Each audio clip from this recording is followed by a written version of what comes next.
filho apaixonado por Jesus. E ela ficou com esse refrão todo o seu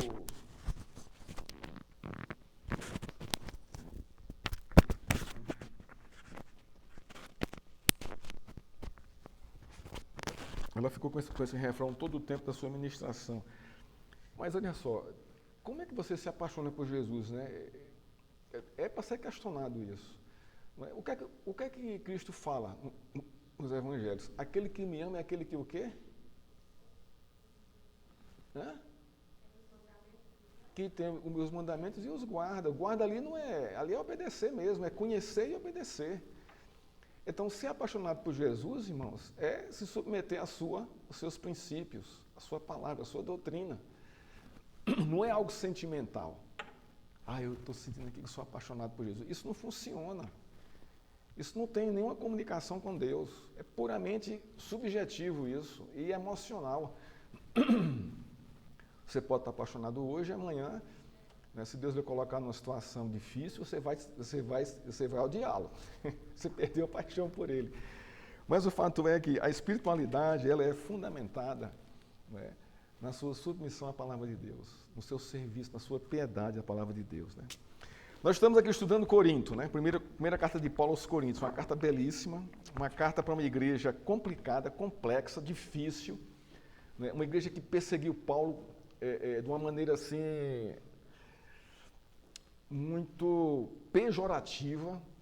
Eles não acreditavam que Paulo era apóstolo, eles rejeitavam a Paulo, não é? Eles não aceitavam muito a teologia paulina, não é? Era uma igreja que era reacionária, não é? Com o ministério de Paulo.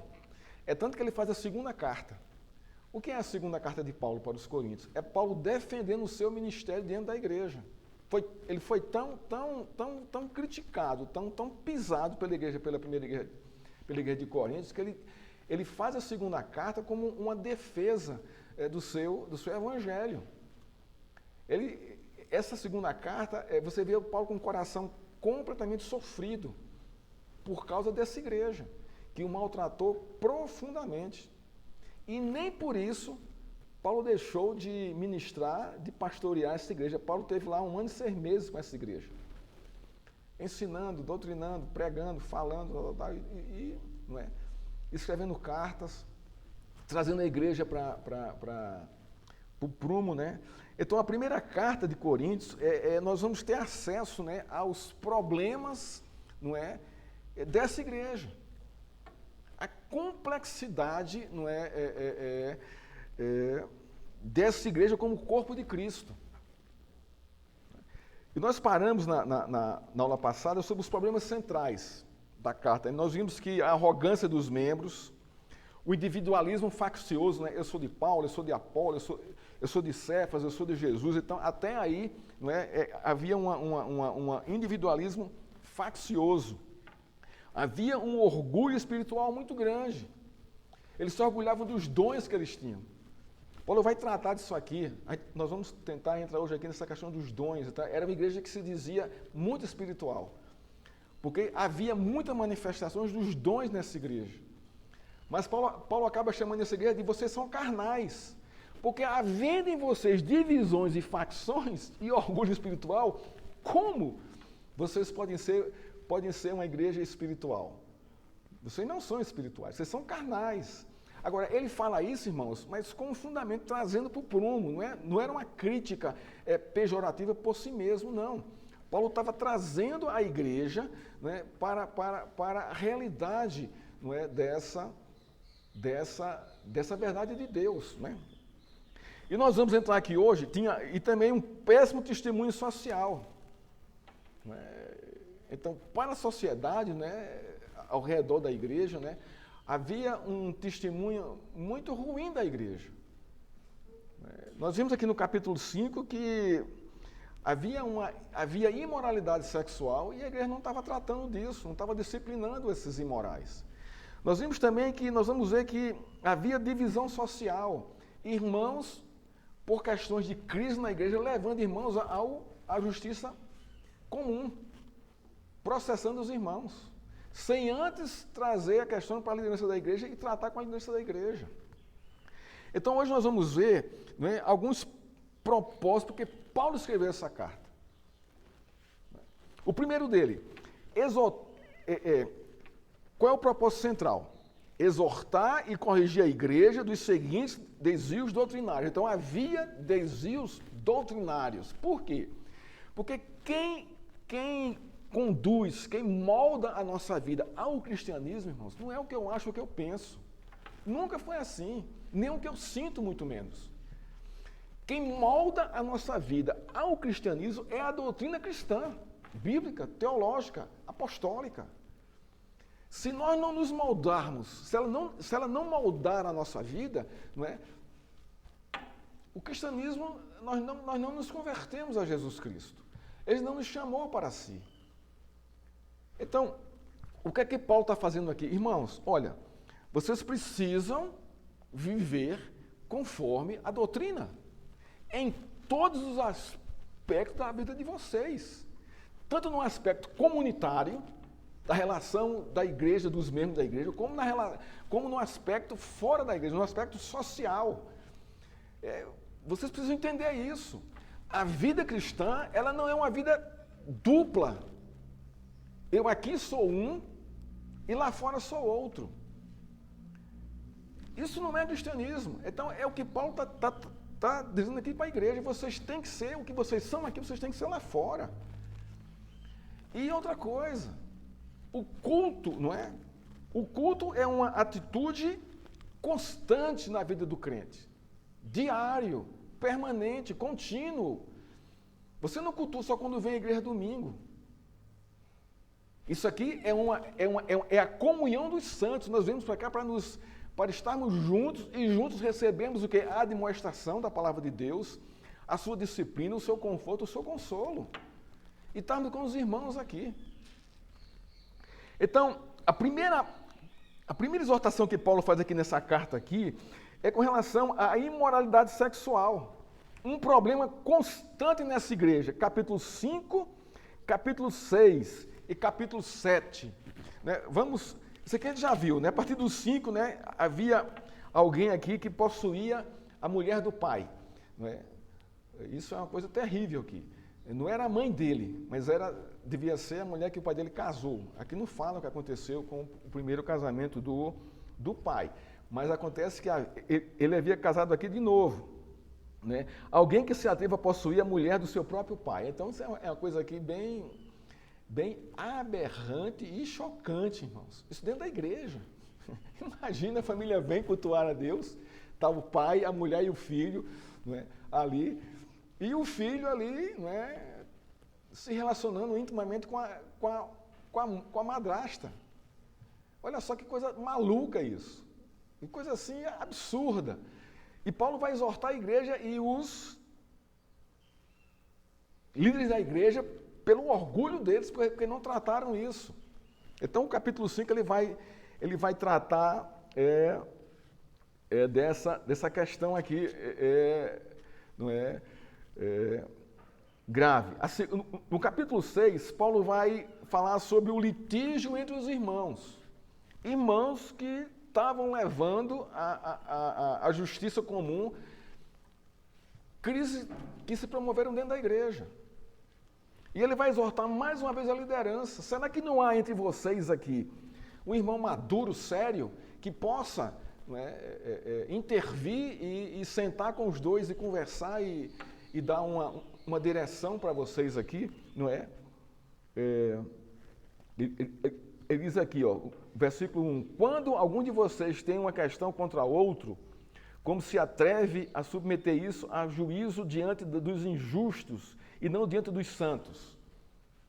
Isso aqui está dentro da igreja, né? Olha, você vai levar para um juiz que não tem nada a ver, que não tema o Senhor, não é? Ou vocês não sabem que os santos hão de julgar o mundo? Olha só isso aqui.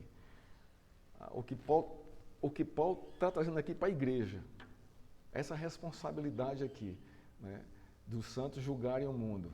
Não é? Através de quê? Do seu próprio testemunho da palavra de Deus, né? Ora, se o mundo deverá ser julgado por vocês, será que vocês não são competentes para julgar as coisas mínimas? Por acaso, no verso 3, vocês não sabem que havemos de julgar os próprios anjos? Ele vai aprofundando mais ainda aqui a questão. Quanto mais as coisas desta vida, portanto, quando precisam julgar negócios terrenos, por que vocês constituem como juízes aqueles que não têm nenhuma aceitação da igreja? Olha, vocês estão agindo errado. Procurem alguém da igreja. Alguém maduro, alguém que saiba analisar os fatos e dar um veredito justo a respeito disso.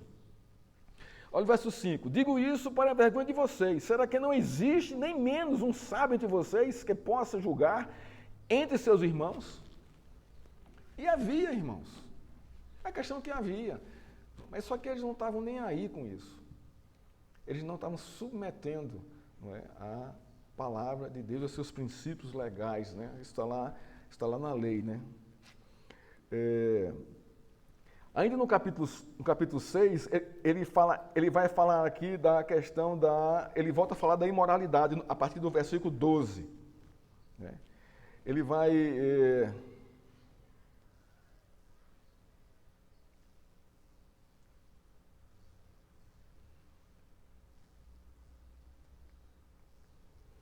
Todas as coisas me são lícitas, mas nem todas convêm. Olha que princípio bacana isso aqui. Todas me são lícitas, mas eu não me deixarei dominar por nenhuma delas. Os alimentos são para o estômago, e o estômago existe para os alimentos, mas Deus destruirá tanto o estômago quanto o alimento. Porém, o corpo não é para a imoralidade, mas para o Senhor, e o Senhor para o corpo. Deus ressuscitou o Senhor e também nos ressuscitará pelo seu poder. O que é que Paulo está dizendo aqui, irmãos? Havia naquele contexto uma divisão, uma dualidade. O espírito é para Deus. O corpo eu faço com ele o que eu quiser. Isso tem até uma filosofia dualista, né? Então eles se prostituíam, porque na cabeça deles, essa ação da prostituição era só com o corpo e não tinha nada a ver com a relação espiritual com Deus. Paulo fala, não é assim que funciona. Não é assim que funciona. O seu corpo é espiritual. Olha só que coisa interessante aqui. Então Deus, quando olha para você numa integridade, numa inteireza. Deus não separa você do seu o corpo e espírito. Ele não faz isso, não separa a sua alma do seu corpo. Então Deus, quando olha para mim e para você, ele vê a unidade dos dois. E ele vai fundamentar isso na ressurreição de Cristo. Ele vai dizer, olha, Deus ressuscitou o Senhor pelo seu poder, mas ressuscitou como? No seu corpo. Então, Paulo começa a trazer para a mente dos coríntios, né, da igreja, de que o corpo é espiritual, faz parte dessa relação cultica com Deus. A gente não pode separar as coisas. Não se deve fazer isso. Por isso que há tanta honra no sepultamento de alguém. Nós honramos o corpo ali, irmãos, porque faz parte, né, e nunca deixará de fazer parte. Pensa na ressurreição, o que é que vai acontecer na ressurreição? O fundamento de Paulo aqui é esse, para mostrar que o corpo é também um elemento espiritual, não só a alma. O que vai acontecer na nossa ressurreição? Está lá em Apocalipse, né? E muitas profecias a respeito da segunda vinda de Cristo, né? Quando fala da ressurreição dos mortos, né? Primeira e segunda Tessalonicenses fala sobre isso, né? As sepulturas vão se abrir, irmãos. E os corpos sairão. Olha só. Né? Olha só o poder de Deus aí, irmãos. Os corpos sairão e se unirão à sua alma. A ressurreição é isso. Aí você me diz, mas pastor, e aqueles que foram cremados? Eu digo, não tem nada a ver, cara. Deus é poderoso para isso. Ou você acha que quem morreu na época de Moisés, está o quê? Esses ossos viraram o quê? Viraram pó. Ninguém sabe nem se existe mais, evaporaram. E Deus vai ressuscitar todos esses. Então, o corpo, irmãos, o nosso corpo, não é? Paulo vai dizer que ele é templo do Espírito Santo. Então, Os coríntios aqui, eles estavam vivendo uma vida imoral, porque estavam nessa prática de se prostituir, não é? Vocês não sabem que o corpo de cada um de vocês é membro de Cristo? Olha só, o corpo é membro de Cristo. E será que eu tomaria os membros de Cristo e os faria membros de uma prostituta? De modo nenhum. Ou não sabem que o homem que se une a uma prostituta forma um só corpo com ela? Porque, como diz, os dois se tornaram uma só carne, mas aquele que se une ao Senhor é um só espírito com ele. Está vendo aqui, irmãos? Aqui, Paulo fala aqui, ele combate aqui a imoralidade, né? A promiscuidade dentro da igreja. Imagina o que é isso. O verso 18. Fujam da imoralidade sexual. Fujam. Aqui, fala de pessoas solteiras e pessoas casadas, não interessa aqui. Havia imoralidade sexual dentro da igreja. Qualquer que outro pecado que uma pessoa cometa é fora do corpo, mas aquele que pratica a imoralidade sexual peca contra o próprio corpo. Será que vocês não sabem que o corpo de vocês é santuário do Espírito Santo, que está em vocês e que vocês receberam de Deus e que vocês não pertencem a vocês mesmos? Porque vocês foram comprados por preço, agora, pois, glorifique a Deus no corpo de vocês. Olha só. Irmãos, tem princípios aqui, assim, fundamentais para mim e para você aqui. Básicos, eternos. Primeiro, nós formamos o corpo de Cristo, somos membros do corpo de Cristo. O meu corpo é membro do corpo de Cristo, faz parte disso aí. Segundo, nós não somos mais de nós mesmos. Esse corpo aqui não é mais meu. Deus me deu para saber administrá-lo para a sua adoração e a sua glória. Mas não pertence mais a mim esse corpo. Por quê? Porque vocês foram comprados por preço. Deus comprou a minha vida, isso significa o meu homem inteiro. Olha que princípio aqui, irmãos, tremendo. E só esses que Deus comprou para si é que fazem parte do corpo de Cristo. É isso que, portanto, não se prostituam. Porque vocês não são mais de vocês mesmos, vocês agora fazem parte do corpo de Cristo. Então, o entendimento, né, da filosofia grega, né, havia entrado, né, Corinto ali era uma cidade cosmopolita, né, então havia de tudo ali que era religião, que era doutrina, que era filosofia. E Paulo combate isso dentro da igreja. Irmãos, isso é tremendo, porque veja o coração de Paulo aqui, irmãos. Não receba isso como uma exortação seca, sem óleo, sem graça. Não é assim que está acontecendo aqui. Paulo está amando esses irmãos. E está trazendo para eles a realidade bíblica de quem eles são, como corpo de Cristo. E que para estarem aí e para serem corpo de Cristo, Cristo morreu por eles, pagou o preço pelo resgate deles, do homem completo, alma e corpo. Por isso que quando nós ressuscitarmos, irmãos, nós vamos receber um corpo glorificado. Nós não vamos deixar de ser, eu não vou deixar de ser Marcelo Germano, nunca mais. Nem Tiago, nem Carol, não é? Nem Celina, nem Nilva. Nós vamos ter esse mesmo corpo agora glorificado, sem as marcas do pecado. Eu não sei como é que isso vai acontecer, mas essa identidade é nossa eternamente. Porque é Cristo que nos deu essa identidade. É isso que Paulo está trazendo aqui para a igreja, irmãos. Isso é tremendo isso aqui. A partir do capítulo 7, Paulo vai falar sobre o casamento. Não é? Um tema de muita tensão naquela época. Muita tensão. Não é?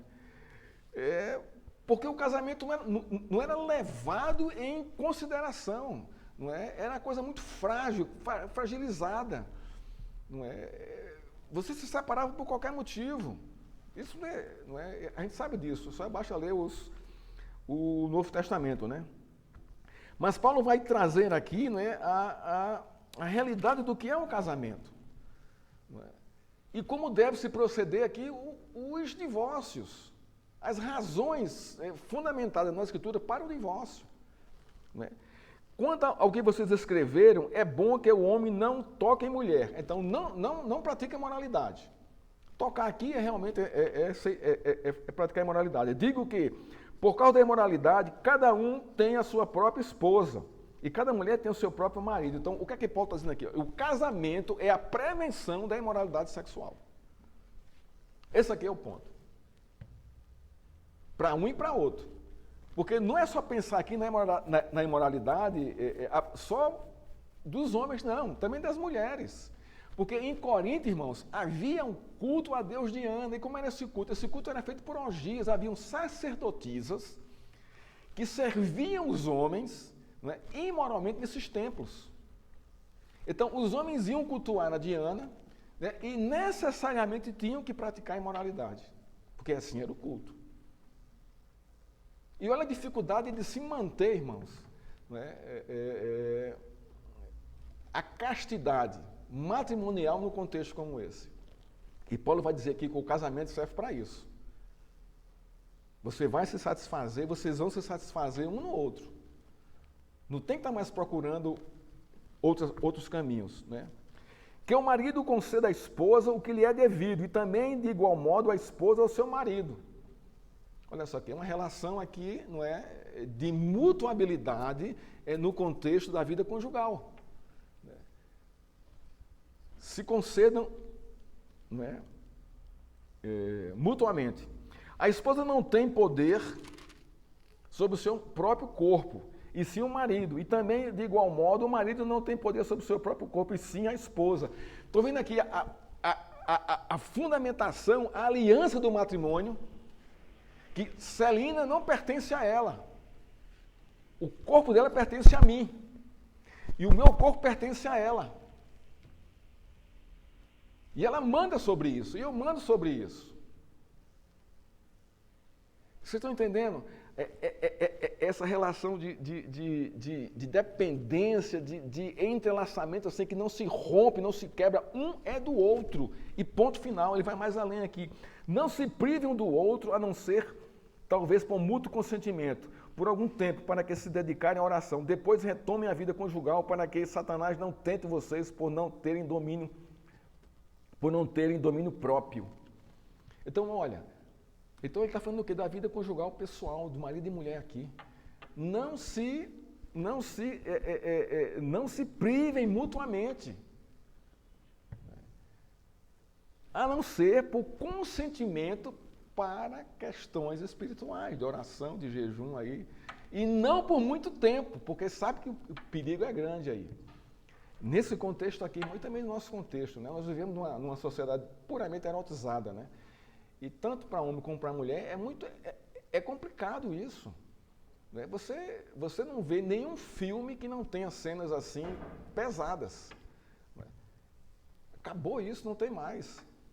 Talvez filmes de uma outra cultura, né? Você talvez encontre isso, mas da cultura ocidental, você pegar um filme de qualquer produção ocidental, irmãos, você não vai ter você não vai ter, não é, um filme assim tranquilo. Você sempre vai ter cenas assim pesadas e com muita exploração visual dessas coisas aí. Isso é uma tentação, isso é uma afronta para os homens e as mulheres, né? E os maridos e as esposas, né? Gostaria que todos os homens fossem como eu. No entanto, cada um tem de Deus o seu próprio dom. Um, na verdade, de um modo e outro de outro. Então, Paulo fala que casamento e solteirice é dom. É dom. Casa-se quem tem o dom. Quem não tem, não case. Por quê? Porque vai separar, não vai ficar. Isso é claro. E Deus dá esse dom. Dá o dom para ser solteiro e dá o dom para ser casado. Mas esse dom não é um dom permanente, ele pode ser quebrado conforme o caminhar das coisas. E aos solteiros e às viúvas, digo que lhe seria bom se permanecesse como estado em que também eu vivo. Paulo era solteirão, né? Alguns teólogos dizem isso.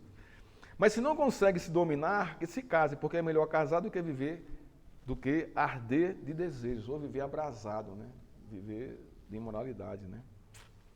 Vamos parar por aqui, né? Já são 10 para as 11, né? Então, a gente para aqui nessa questão do casamento aqui, né? Paulo está trazendo aqui a igreja do que é o matrimônio, né? E colocando aqui o pingo nos is aqui, né? Das coisas. Isso é muito interessante para mim e para você aqui, e também para a igreja, princípios aqui fundamentais, né? na questão da vida conjugal, da vida relacional, não é? Das pessoas, né? E tudo baseado aqui, não é, conforme a instrução, né, da Escritura e a instrução de Deus, né? Depois nós vamos entrar aqui, irmãos, nos dons, né? Nos dons aqui, né, a partir do capítulo 12, né? A gente vai dar um pulo para o capítulo 12 aqui, que tem outras questões aqui, não é, que a gente pode passar, dar uma passada mais rápida aqui, não é? E entrar direto nos dons aqui. É um tema que eu acho que muita gente aqui tem curiosidade de saber e de entender, né? Vamos conhecer, vamos entender a partir da escritura de 1 a Coríntios, que Paulo fala aqui sobre isso. E nós paramos aqui então no capítulo 7, na questão do casamento, né? E aqui vai se entrar depois no casamento misto aqui. Como o casal deve proceder quando o casamento é misto, não é? Vamos orar ao Senhor. Pai, obrigado pela Tua palavra, pela Tua graça e bondade sobre nós. E nos ajuda, Senhor, a nos submetermos aos Teus princípios e à Tua palavra, Senhor. Conforme está escrito aqui na Tua palavra em Coríntios, nos ensinando, nos discipulando a termos uma vida, Senhor, alegre e bonita, não é? Uma vida, Senhor, que Te agrada, Pai. Essa é a verdade.